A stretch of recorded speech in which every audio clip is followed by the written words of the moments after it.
So yan guys, update tayo ng ating lettuce. Tagal natin hindi nakapag-update eh. So yun, wala na dyan yung mga sili natin. Naitanim na dun lahat. So update din natin yun pagka nakapunta na ako dun. So ito yung mga bagong punla ng sili ko. Dadalhin din yan dun. So yan, pwede nang ilipat yung mga yan. So ito na nga ang ating lettuce. So ayan, bawas na, kinain na ng mga kapatid ko. Naiwan yung tangkay pero nabuhay pa rin. So ito na siya. Ayan, ang kapal nila. Wow. Laki ng dahon. So talagang ang lalaki. Taba. Ayan o, laki ng dahon. Laki ng dahon niya. So ayan, yan yung lettuce natin. Hindi ko rin naasikaso yun, pinabayaan ko lang. Tas pagka dinadagdagan ko siya ng tubig kasi ang lakas niya sa tubig.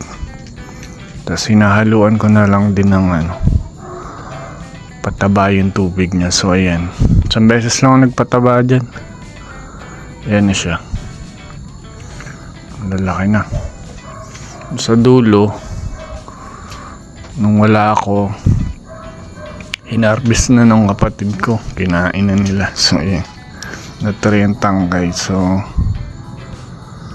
pag hinarvest na yan, sabay-sabay ko na lang tataniman ulit ng green ice. Green ice yan guys, lettuce natin. So laki ng dahon ng iso. Ito ba? Taba eh. Laki ng dahon. Lapad.